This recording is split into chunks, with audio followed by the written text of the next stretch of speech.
आगरा के बेलनगंज में स्थित श्री आनंद बिहारी मंदिर में श्रीमद् भागवत कथा का आयोजन किया जा रहा है। कथा सुनने के लिए क्षेत्र में श्रद्धालु बड़ी संख्या में बड़ी दूर दूर से उपस्थित हो रहे हैं। श्रीमद् भागवत कथा के चौथे दिन कथावाचक गरिमा जी ने श्री कृष्ण के जन्म की कथा पर प्रकाश डालते हुए श्रद्धालुओं का मन मोह लिया। श्री कृष्ण के जन्म पर सभी श्रद्धालु धार्मिक भजनों की धुन पर जोरदार ठुमके भी लगाए। आपको बता दें कि आगरा के बेलनगंज में स्थित श्री आनंद बिहारी जी के मंदिर में ज्ञान की गंगा बह रही है। कथावाचक आचार्य श्री गरिमा जी कथा सुनने वाले सभी पुरुष और महिला श्रद्धालुओं को अपने मुख से सुंदर सुंदर कथाओं का रसपान करा रही हैं।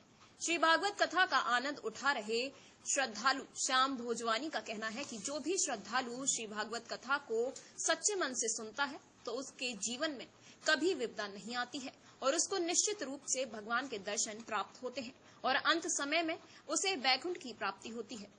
कथावाचक आचार्य श्री गरिमा जी का कहना है कि मनुष्य का जन्म लेकर भी जो व्यक्ति पाप के अधीन होकर इस भागवत रूपी पुण्यदायिनी कथा को श्रवण नहीं करते तो उनका जीवन ही बेकार है और जिन लोगों ने इस कथा को सुनकर अपने जीवन में इसकी शिक्षाएं आत्मसात कर ली हैं तो मानो उन्होंने अपने कुल का उद्धार कर दिया है। उन्होंने कहा कि भगवान श्री कृष्ण को प्रसन्न करने का साधन गौ सेवा है। उन्होंने कहा कि श्रीमद् भागवत कथा साक्षात भगवान श्री कृष्ण का दर्शन है। श्रीमद् भागवत कथा बड़े भाग्य से सुनने को मिलती है, इसलिए जब भी समय मिले कथा में सुनाए गए प्रसंगों को सुनकर अपने जीवन में आत्मसात करें। इससे मन को शांति भी मिलेगी और मनुष्य जीवन का कल्याण भी होगा। कलयुग में केवल कृष्ण का नाम ही आधार है। सत्संग रूपी कथा अमृत जीवन से परिवर्तन आता है। भागवत कथा जीने की कला सिखाता है। इस दौरान अनेकों श्रद्धालु भागवत कथा का आनंद लेते हुए दिखाई दिए। प्रातः दर्पण न्यूज के लिए आगरा से ईशु चनानी की रिपोर्ट।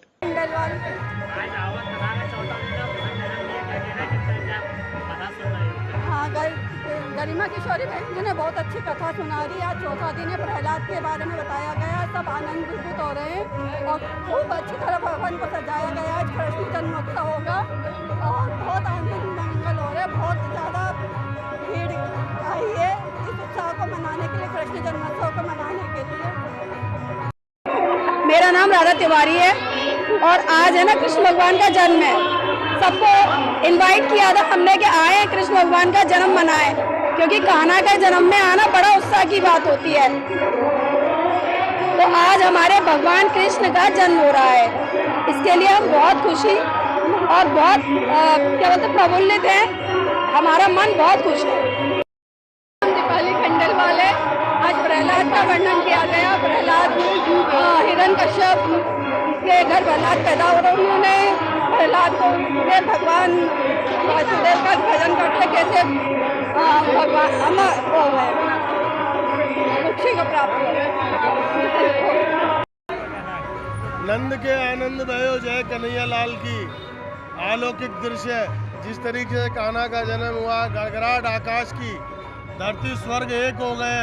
आज स्वर्ग लोक का नज़ारा आनंद बिहारी मंदिर कचौड़ा बयाल बेलन का दिख रहा है। माताएं बहनें झूम रही है, नाच रहे हैं। हर परिवार में खुशी का वातावरण है। और पंडित गरिमा किशोरी जो गुरुकुल से आई हैं, उन्होंने जो अपने कथा से 4 दिन में यहाँ पे लोगों को कथा सुनाई है और लोग नेत्र मंत्र मुग्ध होकर ऐसे कथा को सुन रहे हैं जैसे कि ये पल हमसे ओझल न हो। आज चौथा दिन है, 3 दिन की कथा और है और बिहारी जी की इसी कृपा बनी रहे और जिस तरीके से सब आनंद ले रहे हैं इसी तरीके से आनंद बिहारी मंदिर पे आनंद है। जय जय श्री राधे। भागवत कथा का चौथा दिन है, संजना में क्या कहना है? ज्येष्ठ मास में हमारे कचौड़ा बाजार में पिछले बार की तरह इस बार भी भागवत कथा का आयोजन किया जा रहा है और भागवत आचार्य बहुत ही ज्ञानवर्धक और कथा का वाचन कर रहे हैं। लोग उसका पुण्य लाभ उठा रहे हैं और सुदामा किशोरी जी जो जिनकी अपने आप में उनको महत्ता बताने की आवश्यकता नहीं है कि उनके मुख से जो भागवत का ज्ञान होता है वो आज मेरे को लग रहा है कि कचौड़ा बाजार वृंदावन धाम नजर आ रहा है।